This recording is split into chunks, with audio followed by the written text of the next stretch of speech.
All right. So how do you stand out with the time you have left? Of course, if you're a rising senior, obviously you want to make the best you can for this summer because in many cases, your first semester of 12th grade still counts, right?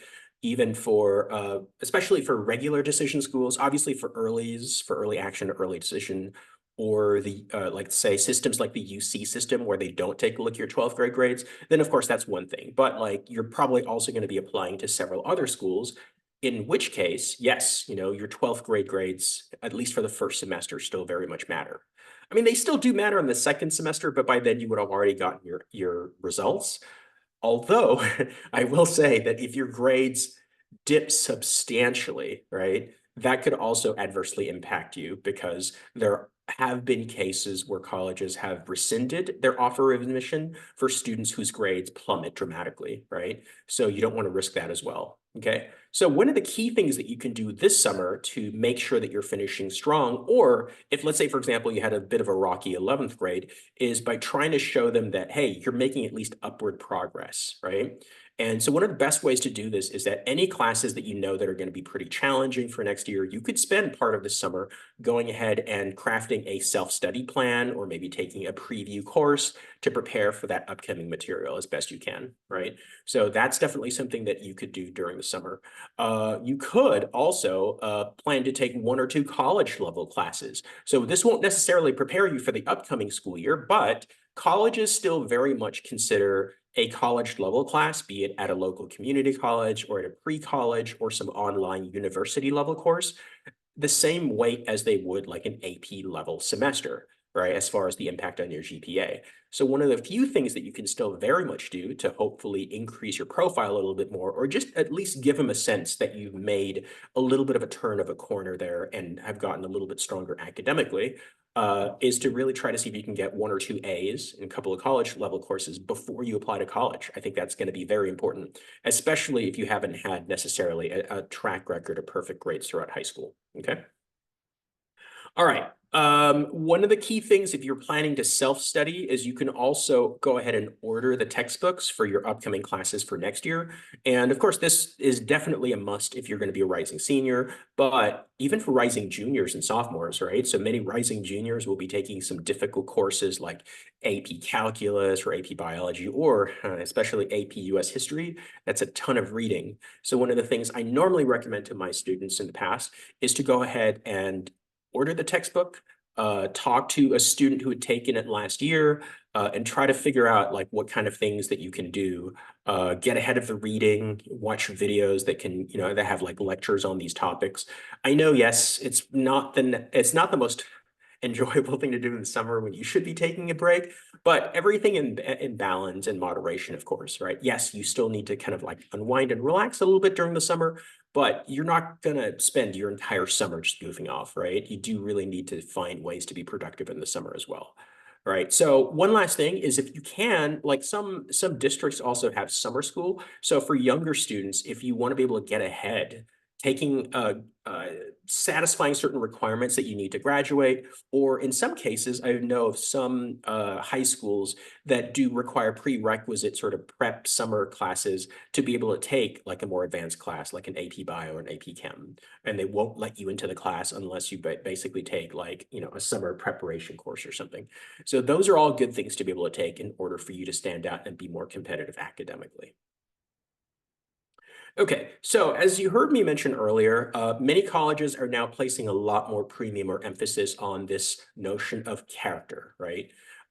So that has shot up in the most recent surveys in terms of order of importance, right? So positive character attributes.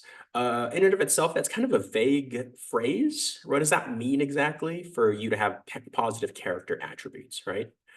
So thankfully, there are some ways that they can evaluate this. So they evaluate your character in a number of ways, right? So the most cited factor for this is going to be your personal statement or your essays, right?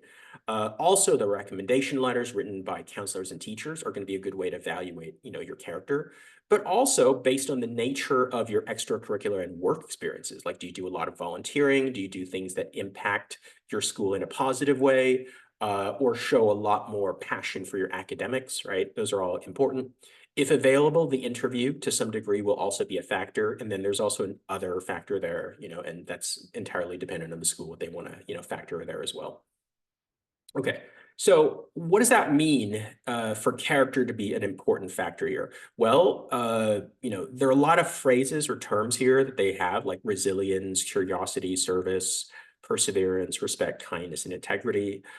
So you just go down the list. There are a lot of different things, but I think what's most helpful is that they really define it here in terms of, like, I guess, two main baskets, if you will, right? So there is the ethical character, which includes things like your empathy and your compassion for other people, and your performance character, which involves things like grit, determination, resilience, diligence, all part of what makes you basically like a good person. Okay, so why is this so important these days? Well, in prior years, there have been many scandals in college admissions where many students and their parents have been sort of guilty of trying to shortcut the process and try to circumvent the normal selection process by using things like faked applications, trying to get an insider in the college to sort of like help you out. And that's left a bad taste in many college admissions offices, right? So there's now a bigger prioritization of like picking really good, outstanding, ethical people. And that makes a lot of sense in the grand scheme of things too, because many of these universities are themselves nonprofit. They're very mission driven, right? They have like a vision statement, I guess, or a mission in terms of what they're looking for and how they want to pick people who will make a positive contribution to society. And so these days, that's sort of superseded a lot of things, just like, as opposed to just like pure numbers, right? There used to be a day when if you had like a 1600 SAT score, that would just guarantee you admission to like many of the top colleges. These days, it's just as important to many of these colleges that you do, positively impact the communities around you, right? That you are someone who's compassionate and diligent and who wants to make a contribution in many ways to like the people around you. Okay, so why then are the essays so important? Well, because your essay, in many ways, is your face to the admissions committee. In most cases, an admissions person will never, ever meet you in person, or at least not during the application process. I know some, like their meet and greets, for instance, where admitted students will go to the college and some of the admissions officers will talk to some of the students there. But like while they're evaluating and while they're selecting who gets in, these are all done in a very secondhand way in a lot of ways, right? They're basing it on their essays, they're basing it on reports written by interviewers, they're basing it on the recommendations of your teachers and counselors, so that they really are trying to form this sort of composite image of you based on these different factors without you yourself being able to sort of like talk to them directly. And so the closest thing you have to be able to talk to them directly is in fact your essay. This is a good way to sort of shape the narrative in a quite literal fashion in terms of how you want them to perceive you. Okay, so now your personal statement, as far as the Common App essay goes, is evaluated not just as a writing sample, right? Because of course they want to gauge how fluent are you, how articulate are you, how do you express yourself in terms of writing, because that's a fairly important part in doing well in college as well. But also in a lot of ways, they kind of psychoanalyze what they can glean about you, your personality, your priorities, okay, and your strengths, right, based on the essay. And so that's typically what they're looking for. So when you're selecting a personal statement, then one of the things that I tell students is that don't just figure out what's an interesting story about yourself. You want to think about like, what do you want to portray about yourself to these colleges, right? So think of what you bring to the table first, like, some of those qualities that we talked about in the previous slide. Think about what you really kind of represent here. What are the most important virtues that you hold that you think colleges will be interested in? And then pick a topic, pick a narrative that best exemplifies these qualities about you. I think that's a better way to approach the personal statement rather than picking a topic beforehand and sort of being pigeonholed to find, anecdotes that fit that particular prompt per se, right? So think of something that you think will be able to like accentuate these qualities about yourself and then build the essay around those qualities. I think that's a better way of doing it. Okay. Now, your essays seems pretty common sense, but it should focus on you, right? So I know some of the prompts, some of the essays I've written in the past will talk about the influence of maybe a person like a family member or a mentor But that person shouldn't dominate the essay, right? I've read drafts from some students before where they wrote this glowing essay about all the adversity that their dad or their mom had to go through and how it shaped them. But unfortunately, there's much more of the essay find out about the parent or about the mentor, where it's like, well, I'm not accepting your dad or your mom. I'm trying to accept you. But if I find out a lot of information more about your parent than I do about you, then that's not good for you in the essay, right? So, I would probably strive for like a 60-40 balance where 60% is more about you, or even like 70-30, really, right? So try to put more of the spotlight on you, how this person's influences shape you, and really try to demonstrate how this person has had a positive influence on your, maturation and trajectory. Okay. It's also important to avoid like cliche essay topics. Now, the difficult thing there is that there's not any topic that's off limits per se. It just depends on how you write about it, right? So some students will say like, oh, it's got to be a sob story. It has to be a sob story because that's what I see for all the different sample essays, right? Bad stuff has to have happened to me. That's not necessarily true, right?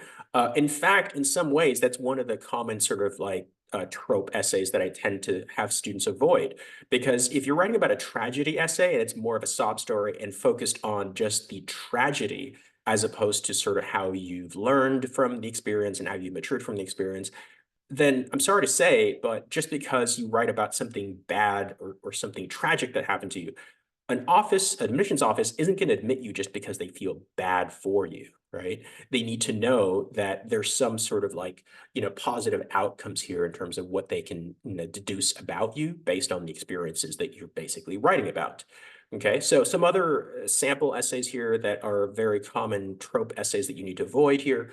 The sports essay, right? So not to say that writing about any sport is bad per se, right? But if you're writing about it that has this very predictable story arc of, if you started out by saying like, oh, at first I wasn't very good, I got cut from my team, or my coach said like, that I'm probably not going to be able to play in many games, and that motivated you to work hard, which is good, obviously. But if it follows that very predictable story arc where it's more about like, it's almost like a Rocky training montage, right? Where you're getting better and that it leads to like the big game and you're talking more about the experience or the outcome rather than putting the focal point on you and your personal growth.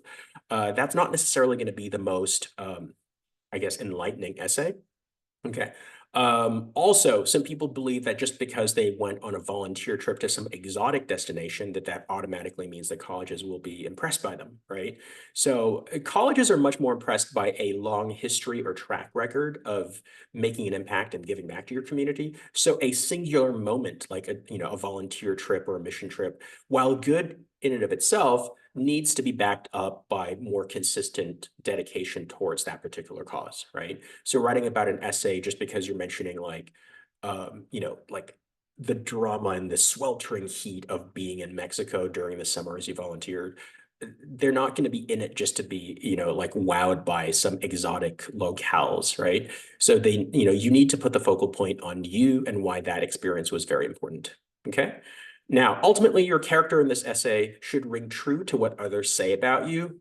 While yes, you do have the freedom to put a spotlight on certain aspects and put your best foot forward in a way, you don't want to sort of like portray yourself as someone you're not, because then it would be very sort of, I guess, jarring and discordant if they read an essay of someone who is portrayed as being very gregarious and outgoing and being this very vocal leader, when the recommendations say that you're just a very quiet, sort of behind the scenes kind of a person, right? So it's important for you to have a little bit of consistency in terms of like how you portray yourself in the essay. But above all else, make sure this essay sounds like you. Some essays are entirely over edited where the student's voice becomes lost in the process, right? Or even worse, I even like heard of in some cases, students using, unfortunately, things like Chat GPT to write their college essays or paying someone to write the essays. trust me, college admissions people have gotten very adept at spotting a fake, right? Not only do they have like AI, detectors these days, like, I mean, they have their own version of turnitin.com, but they can also tell, even if it's written by a human being, whether or not it does sound like a teenager, right? So ideally, you still want it to retain a voice of a teen. Yes, a talented, intelligent, and very mature teen, but a teen nonetheless, right? So if your essay sounds like a 50-year-old man, that's going to be a problem, right? College admissions people will see right through that. Okay, so you also heard me talk about like impressing your recommenders, right? Because recommendations are one of those like highly underrated part of the processes that, oftentimes when students don't get in, sometimes it's because they didn't make the right choices in terms of who writes the recommendation letters for them, right? Because this is one of those unseen part of the processes, right? So like, you can, yes, take a look at people's essays, but how often do you really have access to their actual recommendation letter? Okay, so let's talk about this a little bit. Like, what are some things that you can do to maybe guarantee that you would have a stronger recommendation letter? Okay, so ideally, your primary target for teachers should be your 11th grade teachers, okay, because they will have known you the longest and most recently, okay? And typically 11th grade will also have some of your most difficult, challenging courses. So those tend to be the best targets in terms of like people who can write about your true academic potential in the subjects that are potentially most relevant to your major. If possible, you should prioritize those teachers in those AP classes, or at least teachers who have taught you for more than 1 year. So let's say, for example, if you had like a 12th grade teacher, but you've also had them in 9th grade or 10th grade, that would be suitable, right? That would certainly be on par, I would say, with someone who taught you in 11th grade. Okay. Now, ideally, it would be nice to have a balance between STEM and non-STEM.